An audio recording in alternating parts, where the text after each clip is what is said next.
વિદ્યાર્થી મિત્રો, આજે આપણે ધોરણ 9માં ચેપ્ટર નંબર 8માં સમાંતર બાજુ ચતુષ્કોણના ગુણધર્મ જોવાના છે. આગળના ટોપિકમાં આપણે જોયું છે બધી વ્યાખ્યા, સમાંતર ચતુષ્કોણના પ્રકાર, બરાબર, અને ચતુષ્કોણના જે પ્રકાર છે એની વ્યાખ્યાઓ, બરાબર, આકૃતિ સ જોઈ છે, બરાબર, અને એની વ્યાખ્યાઓ તમને નોટમાં પણ મેં લખવા કીધી છે, બરાબર. તો હવે એના ગુણધર્મો જોઈએ. તો ગુણધર્મની વાત કરીએ તો આપણને બધા પ્રમેય આપેલા છે અને એ પ્રમેયના વિધાન તમારે યાદ રાખવાના છે, બરાબર. તો પહેલું છે પ્રમેય 8.1 જે આપણને સાબિતી સાથે માંગેલો છે, બરાબર. તો આપણે એને સાબિત કરીશું, પણ હમણાં હાલમાં આપણે ખાલી ઇન્ટ્રોડક્શનમાં ખાલી આપણે પ્રમેયના વિધાન જોઈ લઈએ, પછી વિધાન પતી જશે, પછી આપણે એની સાબિતી જોઈશું, બરાબર. તો પ્રમેય 8.1 શું કહે છે? તો સમાંતર બાજુ ચતુષ્કોણનો કોઈ પણ વિકર્ણ તેનું બે એકરૂપ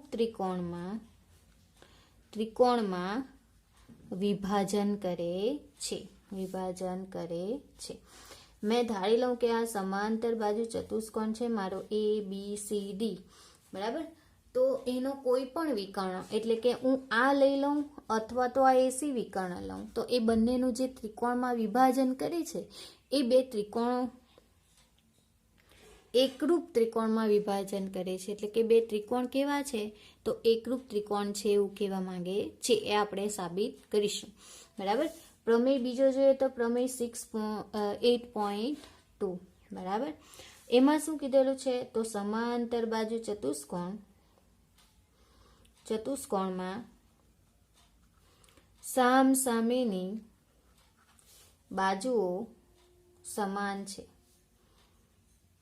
સામસામેની બાજુઓ કેવી છે? તો સમાન છે.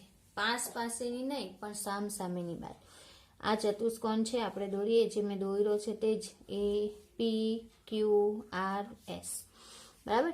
તો સામસામેની બાજુઓ કેવી છે? સરખી છે. તો PQ સાથે RS, PS સાથે QR, આ સરખી છે એવું કહેવા માંગે છે, બરાબર. વિધાન વાંચશો એટલે તમને ખબર પડી જ જશે શું કહેવા માંગે છે. એ જ રીતના પ્રમેય C 8.3 તમને એવું કહે છે કે જો કોઈ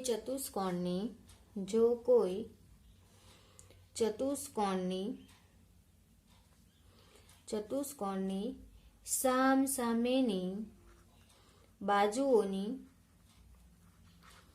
પ્રત્યેક જોડની બાજુઓ સમાન હોય તો ચતુષ્કોણ સમાંતર બાજુ ચતુષ્કોણ છે.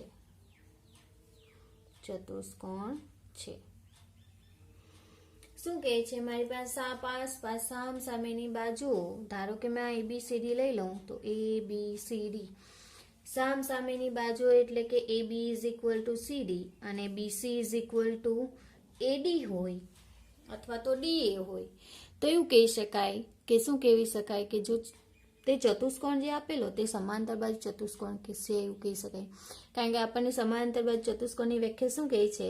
તો સામસામેની બાજુઓની જોડ સમાન હોય છે, સામસામેની બાજુઓના માપ સરખા હોય છે, તો એને સમાંતર બાજુ ચતુષ્કોણ કહેવાશે, બરાબર. પતંગાકાર ચતુષ્કોણ કોને કહેવાય? જે આપણે જોઈ ગયા છે પતંગાકારમાં, તો પાસેની બાજુઓના માપ સરખા હોય છે, પાસેની બાજુઓ સરખી હોય છે, તો તેને પતંગાકાર ચતુષ્કોણ કહેવાશે, બરાબર. એ જ રીતના જોઈએ પ્રમેય કયો? તો 8.4 શું કહે છે? તો સમાંતર બાજુ ચતુષ્કોણના સામસામેના ખૂણા સમાન છે,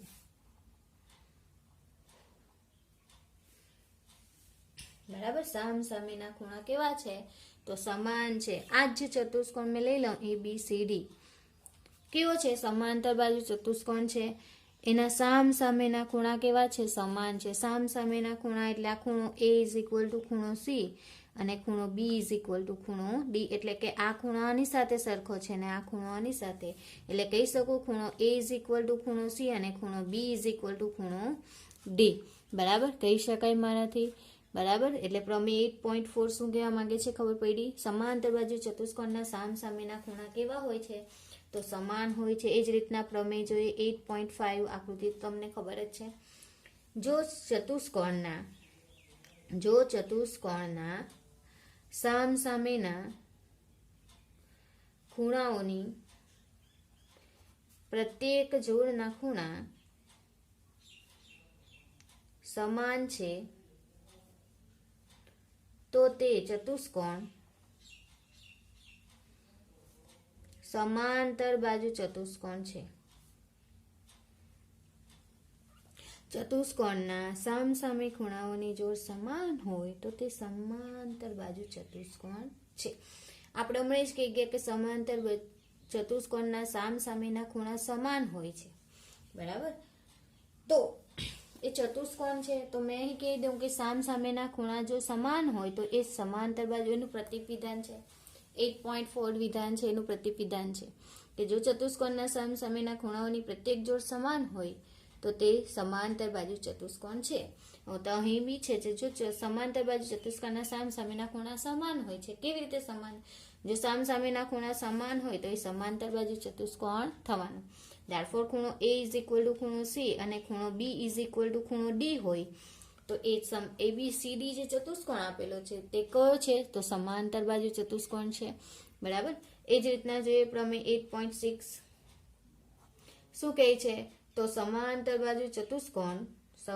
બાજુ ચતુષ્કોણના વિકર્ણો પરસ્પર દુભાગે છે એટલે કે બે સરખા ભાગ કરે છે. બરાબર. તો એક ધારો કે ABCD એક સમાંતર બાજુ ચતુષ્કોણ છે અને વિકર્ણો એકબીજાને દુભાગે છે એટલે કે અહીં O બિંદુ આપું. દુભાગે છે એટલે કે બે સરખા ભાગ કરે છે એટલે કે OA is equal to OC અને OB is equal to OD. બરાબર.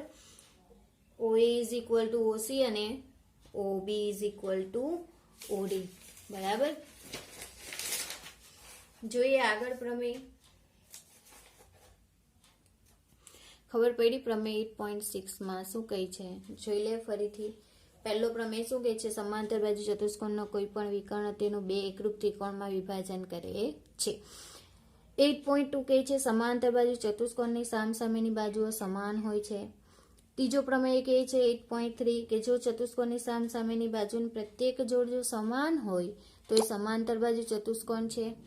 8.4 કે સમાંતર બાજુ ચતુષ્કોણના સામસામેના ખૂણા કેવા હોય છે? સમાન હોય છે. એ જ રીતના 8.6 શું કહે છે? તો સમાંતર બાજુ ચતુષ્કોણના વિકર્ણો પરસ્પર શું કરે છે? તો દુભાગે છે. બરાબર. આગળ જોઈએ તો પ્રમેય કયો છે આપણો? 8.7 ચેપ્ટર નંબર 8 છે એટલે 8.7. એમાં એવું કહે છે કે જો ચતુષ્કોણના વિકર્ણો એકબીજાને દુભાગે તો તે ચતુષ્કોણ સમાંતર બાજુ ચતુષ્કોણ છે. બરાબર. ચતુષ્કોણના વિકર્ણો જો એકબીજાને દુભાગે તો એમ કહે છે આમે લઈ લો ABCD સમાંતર બાજુ ચતુષ્કોણ છે એના વિકર્ણો એકબીજાને દુભાગે છે એટલે કે અહીંથી બે સરખા ભાગ કરે છે તો એ ચતુષ્કોણ કેવો છે? તો સમાંતર બાજુ ચતુષ્કોણ છે. બરાબર. 8.6 નું પ્રતીક વિધાન છે 8.7. બરાબર. બીજું જોઈએ તો પ્રમેય 8.8 એવું કહે છે કે જો ચતુષ્કોણની સામસામેની બાજુઓની એક જોડ સમાન હોય જોડની બાજુઓ સમાન હોય તો તે ચતુષ્કોણ સમાંતર બાજુ ચતુષ્કોણ છે. જો ચતુષ્કોણની સામસામેની બાજુઓની એક જોડ સમાન હોય તો તે ચતુષ્કોણ સમાંતર બાજુ ચતુષ્કોણ છે. કેવી રીતે કહી શકું? કોઈ પણ સમાંતર બાજુ ચતુષ્કોણ લઈ લો ABCD તો AB સમાંતર CD, બરાબર. અને આ સમાંતર બાજુ છે એની એક જોડ સમાન હોય એટલે કે AB is equal to CD થવાની, આ સમાંતર હોવાની. તો આ એની બાજુ સરખી થવાની, તો એને કહેવાશે કયો ચતુષ્કોણ? તો સમાંતર બાજુ ચતુષ્કોણ કહેવાશે, બરાબર. સમાંતર બાજુ ચતુષ્કોણ કોને કહેવાય?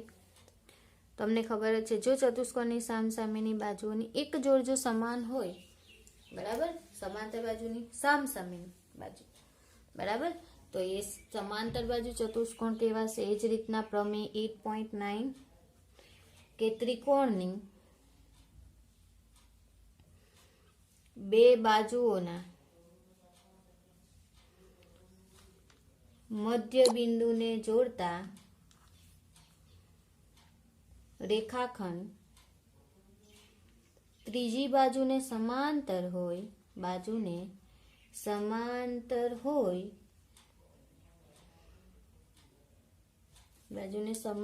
હોય છે. ઉપરાંત રેખાખંડ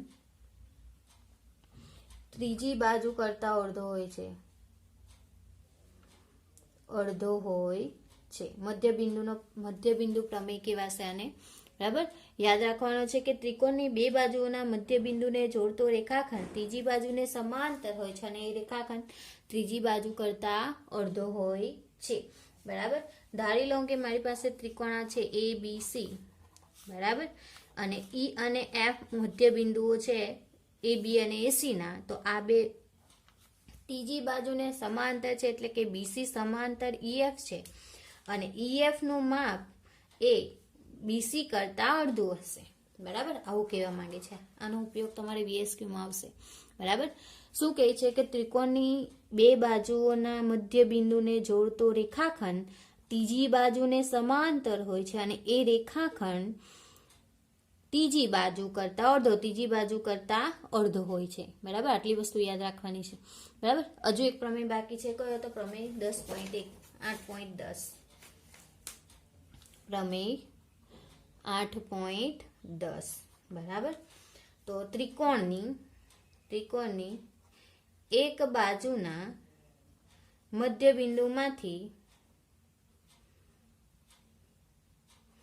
બીજી બાજુને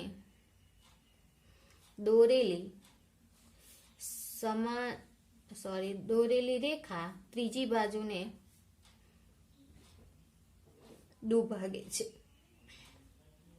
બરાબર. ત્રિકોણ ABC છે મારી પાસે, બરાબર. આ E છે, બરાબર. એક બાજુને દોરેલા મધ્યબિંદુમાંથી પસાર થતી રેખા ત્રીજી બાજુને અહીંથી ત્રીજી બાજુ લઈ લઉં તો એ ત્રીજી બાજુને દુભાગે છે, બરાબર. અહીં F માં દુભાગે છે, બરાબર. L નો દ્વિભાજક થશે,